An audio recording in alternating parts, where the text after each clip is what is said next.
Hello viewers, welcome to my channel. आज हम Rich Dad Poor Dad book का 10 chapter और ज्यादा चाहिए कुछ काम जो आपको करनी चाहिए का सेकेंड पार्ट पढ़ने जा रहे हैं। महीने में एक बार किसी निश्चित स्थान से 10 मिनट तक जॉगिंग करते हुए या टहलते हुए या गाड़ी चलाते हुए निकले। मैंने अपने बेहतरीन रियल एस्टेट के निवेश तो जॉगिंग करते समय ही खोजे हैं। मैं 1 साल तक किसी निश्चित दायरे में जॉगिंग करता था। मैं परिवर्तन को देखता रहता था। किसी भी सौदे में फायदे के लिए मैं परिवर्तन को देखता रहता था।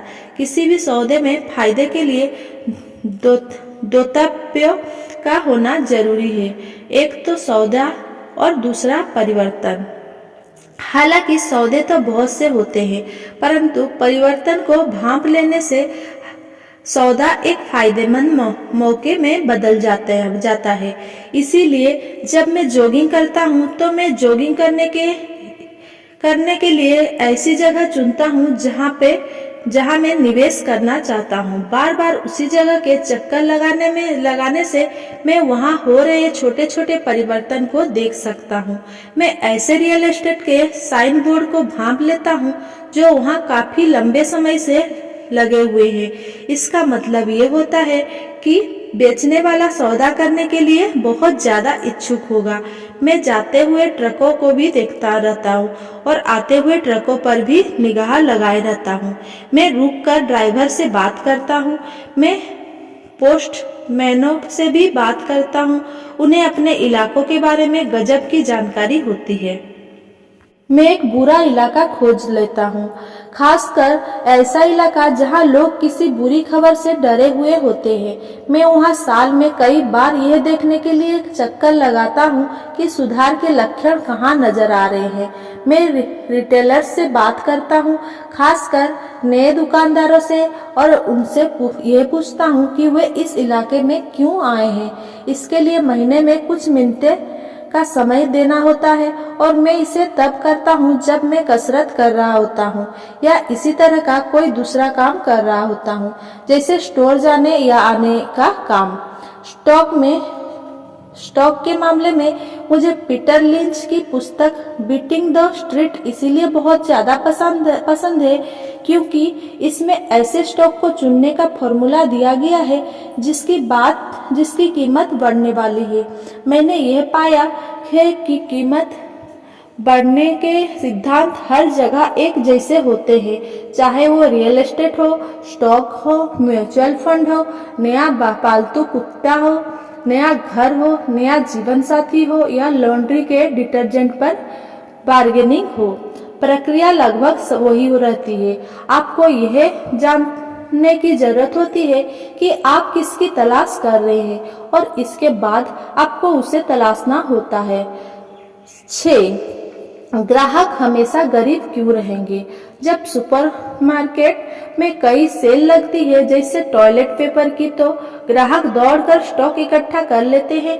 जब स्टॉक मार्केट में सेल लगती है, जिसे सामान्यतः क्रैश या उतार या सुधार कहा जाता है, तो ग्राहक इससे दूर भाग जाते हैं। जब सुपरमार्केट अपनी कीमतें बढ़ा देता है तो ग्राहक कहीं और जाकर खरीदारी करते हैं। जब स्टॉक मार्केट अपनी कीमत बढ़ा देता है तो ग्राहक खरीदना शुरू कर देते हैं। सही जगह पर खोजें। मेरे पड़ोसी ने कॉन्डोमिनियम रियल एस्टेट $1,00,000 में खरीदा। मैंने उसके बगल में वैसा ही कॉन्डोमिनियम $50,000 में खरीदा। उसने मुझे बताया कि वो कीमतों के बढ़ने का इंतजार कर रहा है। मैंने उससे कहा कि फायदा खरीदते समय होता है, ना कि बेचते समय। उसने एक ऐसे रियल एस्टेट ब्रोकर को चुना था जिसकी खुद की कोई प्रॉपर्टी नहीं थी। मैंने एक बैंक को फोरक्लोजर डिपार्टमेंट की मदद ली थी। मैंने एक कक्षा में $500 की फीस देकर यह सीखा था कि ऐसा कैसे किया जा सकता है। मेरे पड़ोसी का विचार था कि रियल एस्टेट के निवेश की कक्षा के लिए $500 की फीस बहुत महंगी थी। उसने कहा कि उसके पास ना तो इतने पैसे हैं ना ही समय, इसीलिए अब वो कीमत बढ़ने का इंतजार कर रहा है। 7, मैं पहले तो उन लोगों की तलाश करता हूँ जो खरीदना चाहते हैं, फिर मैं उस व्यक्ति को ढूंढता हूँ जो बेचना चाहता है। मेरा एक दोस्त एक प्लॉट ढूंढ रहा था। उसके पास पैसा था परंतु समय नहीं था। मैंने भी ढूंढना शुरू किया और मुझे अपने दोस्त की जरूरत से बड़ा जमीन का टुकड़ा मिल गया। मैंने इसे एक विकल्प के साथ जोड़ दिया, अपने दोस्त को फोन किया और उसे इसका ऑफर दिया। उसे जमीन का छोटा टुकड़ा चाहिए था, इसीलिए मैंने उसकी जरूरत का टुकड़ा उसे बेच दिया और जमीन खरीद ली। जमीन का बाकी बचा टुकड़ा मैंने मुफ्त में ही अपने पास रख लिया। इस कहानी से हमें यह शिक्षा मिलती है कि एक खरीदो और उसे टुकड़ों में बांट दो। ज्यादातर लोग अपनी हैसियत के मुताबिक सामान की खोज करते हैं, इसीलिए वे कम सामान की ज्यादा कीमत चुकाते हैं। छोटे विचार वाले लोग को बड़े अवसर नहीं मिलते, इसीलिए अगर आप ज्यादा अमीर बनना चाहते हैं तो पहले तो बड़े विचार को सोचना शुरू करें।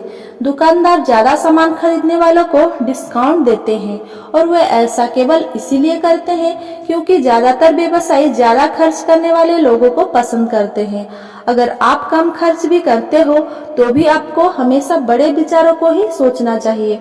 जब मेरी कंपनी को कंप्यूटर खरीदने थे तो मैंने अपने बहुत से दोस्तों से फोन पर पूछा कि क्या उन्हें भी कंप्यूटर खरीदना है। हम सब मिलकर कई डीलरों के पास गए और एक बढ़िया सौदा कर लिया क्योंकि हमें बहुत से कंप्यूटर खरीदने थे। मैंने वही शेयर के साथ भी किया है। छोटे लोग हमेशा छोटे ही रहेंगे क्योंकि उनकी सोच छोटी है। अकेले काम करें या फिर काम ही ना करें। 7, इतिहास से सीखें। स्टॉक एक्सचेंज की सभी बड़ी कंपनियां छोटी कंपनियों के रूप में शुरू हुई थी। कर्नल सैंडर्स तब तक अमीर नहीं हुए थे जब तक 60 साल की उम्र में उन्होंने अपना सब कुछ नहीं गंवा दिया था। बिल गेट्स 30 साल से भी कम उम्र में दुनिया के सबसे अमीर लोगों में से एक है। 8, सक्रियता हमेशा निष्क्रियता को हरा देती है।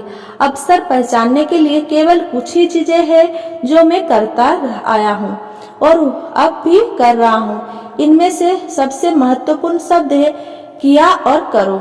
जैसा इस पुस्तक में कई बार दोहराया जा चुका है, संपत्ति के पुरस्कार को पाने से पहले आपको सक्रिय होना पड़ेगा, तो काम पर जुट जाएं अभी से ही। Thanks for watching. Please like, comment, share and subscribe. Thank you.